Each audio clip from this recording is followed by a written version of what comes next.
Bonjour à tous, je m'appelle Astrid et je suis ravie de vous accueillir chez We Love Belgian Brands, le premier podcast qui parle de la mode belge, un secteur aux multiples facettes et à la richesse créative parfois méconnue.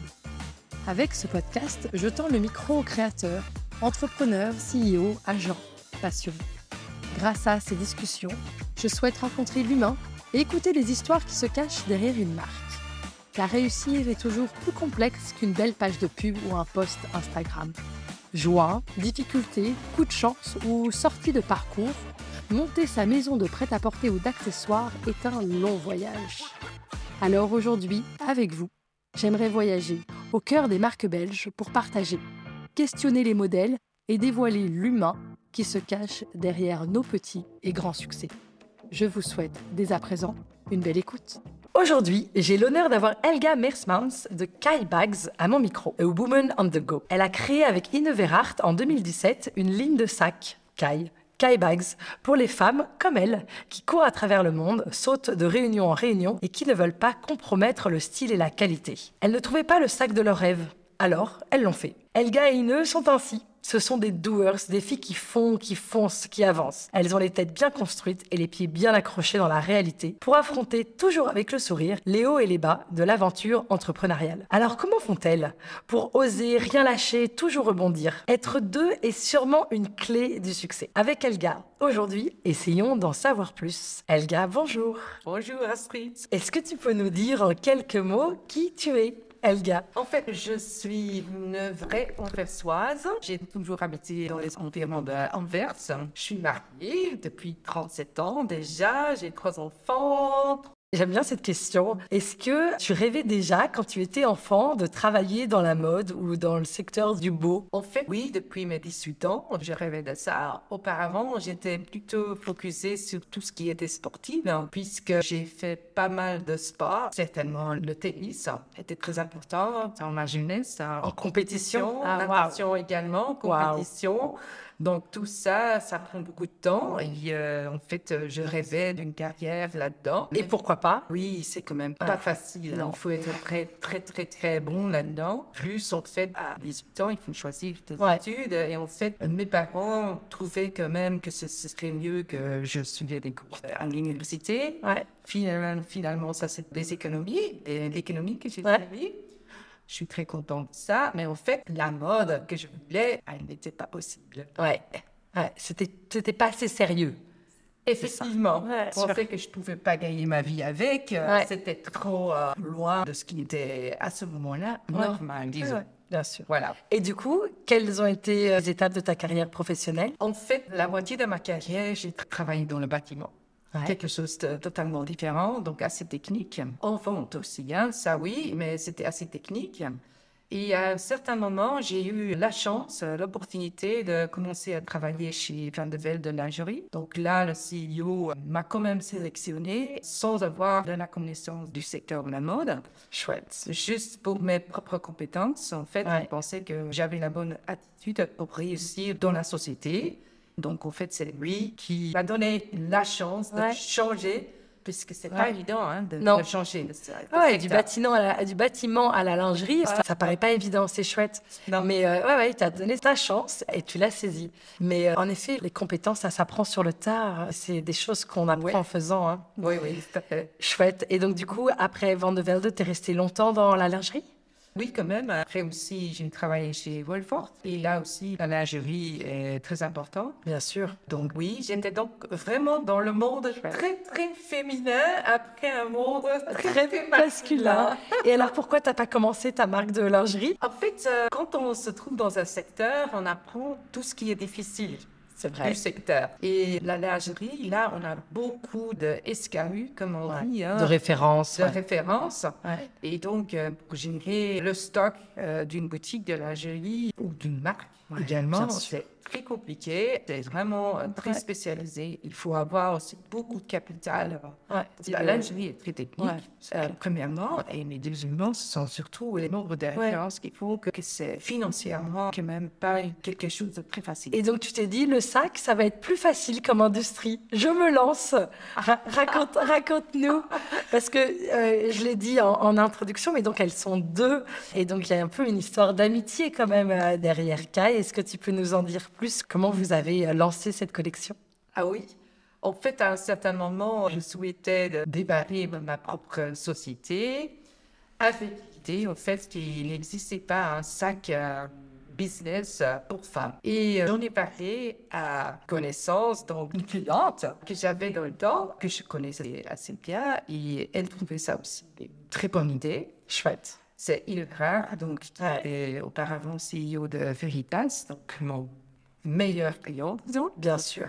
Et en fait, c'était elle qui disait, attention, il y a deux produits qui sont très difficiles dans le monde du mode, et c'est en fait la lingerie et les sacs à main. Les sacs à main sont très techniques en ce qui concerne matériaux et construction. Donc voilà. Mais elle s'est quand même lancée avec toi. Oui, quand même. Oui. Et pour toutes les deux, c'était votre première aventure entrepreneuriale? Moi, je l'avais déjà fait dans le passé, donc je savais déjà ce que c'était d'être indépendante. Pour elle, c'était la première fois. Chouette. Et donc, la première chose qu'on constate, c'est il y a quelque chose qu'il faut faire, c'est moi-même et myself qui va le faire. Il n'y a personne, il n'y a pas une grande équipe. Non. Il y en a des milliers. Voilà, absolument. Il faut tout faire, tous les petites astuces. Donc, et alors, quelles ont été d'ailleurs les étapes et les débuts de Kai? En fait, on a un an complet pour vraiment créer la marque, le branding, tout en fait, parce qu'il y a beaucoup à faire avant qu'on ait un produit sur le marché. Donc, la création de la société, choisir le nom, définir le produit, les matériaux, chercher les fournisseurs, qui est très difficile d'ailleurs, faire le marketing, tout ça, trouver une boutique, parce que ça aussi, c'était quelque chose qu'on avait dit qu'on allait démarrer. Donc, tout ça, on devait faire dans une année. C'est quand même beaucoup de travail. Évidemment. Réfléchir en amont à la stratégie, à vers où vous allez. Et donc, dans votre stratégie, dès le départ, il y avait avoir une boutique en propre et après, l'envie d'être dans des boutiques multimarques, l'envie d'être en ligne. Quelles ont été les étapes? En fait, on a fait tout ensemble. Donc, on a tout de suite démarré jour 1 avec la boutique. À ce moment-là aussi, on avait déjà 3 boutiques multimarques qui allaient suivre notre gamme. Donc, je les avais convaincus de démarrer ensemble avec nous sans avoir des docs, sans avoir rien du tout, que quelques prototypes. Donc, on n'avait pas de site web, rien. Donc, en fait, ces boutiques nous ont fait vraiment confiance. Et comment tu as pu convaincre des boutiques avant même que le projet se lance? En fait, c'est vraiment, il faut les convaincre soi-même. Ils ont cru en toi, quoi. En toi, en personne. En ton sérieux, ton professionnalisme. Ta personne et ton crédibilité, en fait, c'est ce qui compte à ce moment-là, parce qu'on n'a rien à côté. Parce que quand tu as démarré, tu connaissais pas les acheteurs et le monde des sacs. Comment tu as rencontré, comment tu as découvert cette distribution? En fait, évidemment, je connaissais le retail belge avec Woodford, mais je ne connaissais pas les acheteurs. Non. Donc, j'ai dû faire des recherches. Qui est responsable de quoi dans les boutiques? Alors, les contacter et juste comme tout le monde, essayer de recevoir un rendez-vous. C'est juste ça, le travail. C'est chouette que tu le dises parce que je pense que beaucoup de gens n'osent pas. Ils n'imaginent pas que c'est ça la priorité, c'est d'aller soi-même sur le terrain, comprendre la réalité de la boutique et de l'acheteur et de ses besoins ou non d'ailleurs. Oui. Et Anne se place aussi. Je n'ai jamais téléphoné à une boutique que je n'avais jamais visitée. C'est aller en route, bien sûr. Il faut savoir dans les alentours, la boutique travaille, il y a beaucoup de vendeuses ou pas, quel genre de public ils ont aussi. Quand tu circules dans une boutique, on le voit tout de suite. C'est quel genre de clientèle est-ce qu'ils ont? Est-ce que c'est notre clientèle également, oui ou non? Est-ce qu'il y a un match, oui ou non? Et s'il y a un match, alors plus tard, quand tu téléphones, ce sera beaucoup plus facile aussi de convaincre l'acheteur ou le propriétaire de suivre ta gamme parce qu'elle sentira aussi qu'il y a un match. Et comment tu savais, avant de commencer, qui était ton client final? Qui était la boutique que tu voulais séduire? En fait, en démarrant la marque, on avait défini le genre de client qu'on voulait. Le type femme, en fait, ce qu'elle faisait. Persona. Ouais, tout. Et alors, on doit voir, on doit regarder si cette femme type est cliente chez cette boutique. Ouais. Et ce que tu me disais aussi en off, c'est que vous avez testé. C'est qu'avant de lancer vraiment la marque, et ça, je trouve que c'est un conseil formidable, de tester son produit et d'avoir l'humilité et l'ouverture d'esprit, d'aller demander aux professionnels, d'aller écouter, d'aller poser des questions. Ça, je pense que c'est un truc fondamental que vous avez fait en début de lancement. Oui, tout à fait. Donc, je n'ai pas visité les boutiques uniquement pour vendre. Ouais. Auparavant, j'avais oublié de dire, je les ai visitées pour proposer mon produit, juste qu'eux pouvaient me donner des remarques. Génial. Voilà, on a demandé ça à la boutique, mais également à des femmes juste comme nous. Et comme ça, on avait les deux genres de remarques, comme client final et client brand, en fait, sur nos produits. Et on a appris beaucoup de choses qu'on a même encore changé en créant les produits. On a tenu compte de tout ce qu'on avait dit, nous avait dit, oui. Ouais, écouter le marché. Oui, tout à fait. Ouais. Ouais. Et donc, du coup, ça, c'était ta manière de pouvoir pénétrer le marché belge. Et donc, aujourd'hui, c'est votre plus gros marché. Et qu'en est-il de l'international? En fait, oui, la Belgique reste le plus grand parce qu'en Belgique, on a déjà 18 boutiques qui suivent notre gamme et on a 2 boutiques même à Anvers. Et l'année passée, on a ouvert également une boutique à Bruxelles. Hein. Ouais, formidable. Mais depuis un an environ, on a démarré à l'international aussi. Et actuellement, on vend dans le US et le UK, par la France aussi, parce qu'on a aussi une agente qui fait la France et la Suisse pour nous. Donc oui, on met des petits pas. Hein, C'est ça. Plus grand et plus grand. Alors, on va rester quand même un petit peu les pieds sur terre. Mais le plus grand pas qu'on a fait actuellement, c'est en Hollande. Parce qu'en Hollande, les multi-brands, c'est très difficile. Hein, c'est totalement différent qu'en Belgique. Mais on a pu convaincre le Bijenkorf.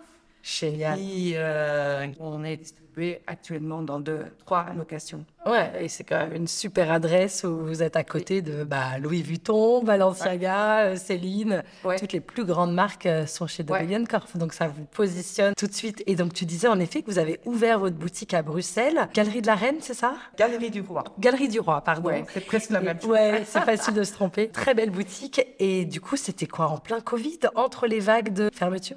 Après la première vague, on avait cette opportunité qu'on pouvait louer une boutique avec 2 fenêtres, comme on dit là-bas. Ouais, bien sûr. Parce que la plupart des boutiques est très petites là-bas, trop petite pour nous. Et alors, on a hésité, mais en même temps, on voulait absolument ouvrir une boutique à Bruxelles, puisqu'on voulait également quand même avoir plus de contact avec la partie francophone de la Belgique. On ne veut pas rester en Flandre, effectivement.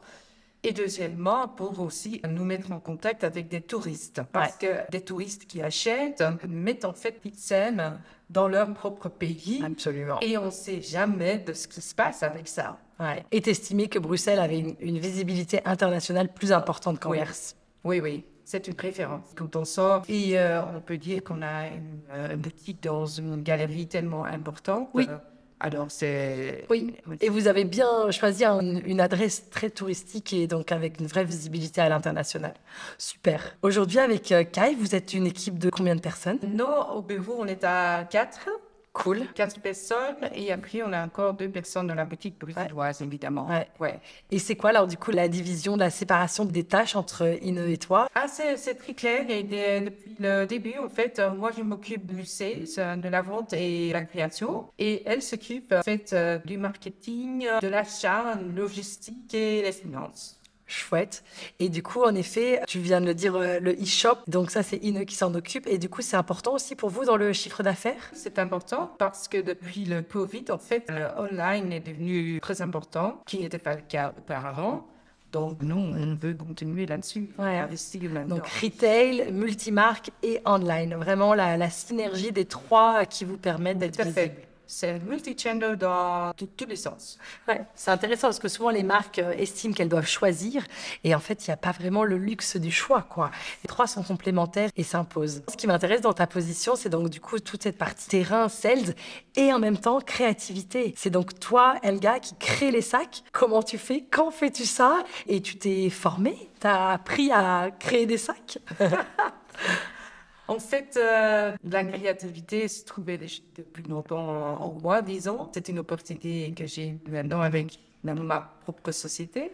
Que tu t'es créé toi-même, tu t'es créé ta propre opportunité. Donc oui, tout à super. fait. Et en fait, mais je savais faire comment est-ce qu'on dit ça en français, les patrons? Ouais, les patrons, bien sûr. Des patrons, puisqu'en fait, je sais coudre. Ouais. Et donc, c'est le même esprit qu'on a dans le sac. C'est aussi une construction Absolument. avec certaines formes, dimensions et tout. Ouais, les volumes. Les volumes et tout. Donc, oui, c'est ça. C'est chouette. Et donc, voilà, tu as appris le soir à faire tes patrons et tu devais dessiner ou c'est tout de suite... En fait, c'est une bonne question. Souvent, on commence quand même avec un petit dessin, un petit croquis, mais sans finition, en fait, parce que très vite, je me lance dans la création en papier. Carton, pour voir vraiment les volumes et tout, si ça correspond à l'idée qu'on a. Ouais. Et comment tu t'inspires? Premièrement, je prends toujours fait le art déco comme une source d'inspiration. Donc, c'est un art où on joue avec les formes, plutôt avec bling-bling, des petites choses. Donc, c'est avec ça, donc c'est assez minimaliste, disons. Et après, en fait, on essaye quand même par chaque modèle qu'on crée, que ça soit quand même différent à la création qu'on a fait auparavant. Il faut vraiment créer autre chose. Et c'est formidable parce que tu es à l'écoute des clients tous les jours. Et donc, du coup, tu as évidemment l'envie de créer, de produire quelque chose de nouveau, mais avec aussi les retours de tes clients en tête tout le temps, quoi. Oui, parce qu'en fait, ça, on se trouve même aussi dans la boutique. Bien sûr. On a un bureau qui est à côté de la boutique, qui fait que celui qui se trouve dans la boutique aide aussi les clients. Donc, on a un retour direct sur nos produits. Parfois, tu as des retours de clients qui te donnent des envies de sacs. Oui. Ouais, bien sûr. On a des demandes. Donc, au début, on avait une poche, par exemple, juste des grands sacs. Et alors, ces clients disaient, oui, mais je fais aussi un sac pour le week-end. Et même, elle faisait des petites descriptifs de ce que ça devait être. Et toi, t'écoutes avec tes gars. Oui. Hyper intéressant, évidemment. Oui. Et aussi, le moment qu'on lance ça, on sait déjà que ça sera un succès. Bien sûr. Ça, c'est... Parce que tu as écouté le marché, tu as répondu à une demande, à une offre. Quoi. Enfin, tu as créé ton offre. Quoi. C'est formidable. Et tu testes aussi tes choix de couleurs, tes choix de matière auprès d'un public? Oui, c'est-à-dire que le moment quand on est en train de sélectionner des couleurs, on a des gens qui circulent chez nous. Toi, d'ailleurs, aussi. Parfois, Astrid, tu vois des choses, tu donnes ton avis là-dessus. J'adore. Et comme ça, voilà. Comme ça, on a beaucoup de gens qui sont intéressés en quoi on est occupé et on accepte leur avis. Et comme ça aussi, je pense que c'est une manière d'avoir une communauté, parce qu'on a une communauté, la Women Communauté. Et en fait, en boutique aussi, comme je suis en train de créer des modèles, il y a des clients qui circulent et parfois regardent de loin, qu'est-ce que tu es en train de fabriquer là, est-ce que je peux voir? C'est super intéressant. Oui, chouette. La co-création, c'est un peu le truc à la mode, de co-créer avec sa communauté. Mais bien sûr que c'est l'avenir, c'est hyper intéressant. Je veux pas prendre plus de ton temps parce que je sais que tu as un agenda bien chargé et je te remercie déjà. Mais j'avais envie de terminer juste avec cette question. Quel conseil tu donnerais à une marque ou à des jeunes gens, ou pas jeunes d'ailleurs, qui voudraient commencer leur ligne de sac? Je dirais d'abord, fais un bon choix de partenaire. Je ne conseillerais pas de démarrer soi-même. Toute seule. C'est toujours mieux d'être à deux. Partager aussi les problèmes. Bien sûr. Les déceptions, les coups durs, évidemment. Oui. Deuxièmement, je dirais conseiller beaucoup de gens. D'écouter les conseils des autres. D'écouter des conseils aussi des spécialistes. Ne pense jamais toi, tu es le seul qui connaît l'objet. C'est absolument pas le cas. Et il faut aussi avoir un financement des guerres, bien sûr. C'est très important. Les reins solides. Ça ne m'étonne pas. Parfait. Super. Et c'est déjà très concret et très clair. Un grand merci à toi, Elga. Et puis à très bientôt. Merci, Astrid. Merci beaucoup d'avoir écouté cet épisode jusqu'au bout. J'espère qu'il vous a plu. Et si c'est le cas, je vous invite à le partager et à le noter de 5 étoiles, car ça m'aidera beaucoup à le faire gagner en visibilité. Si vous avez des personnes à me proposer, des projets à mettre en lumière, des questions à poser, n'hésitez pas à me retrouver sur ma page Instagram, _love_Belgian_brands. Et je vous dis à dans 15 jours pour un prochain épisode.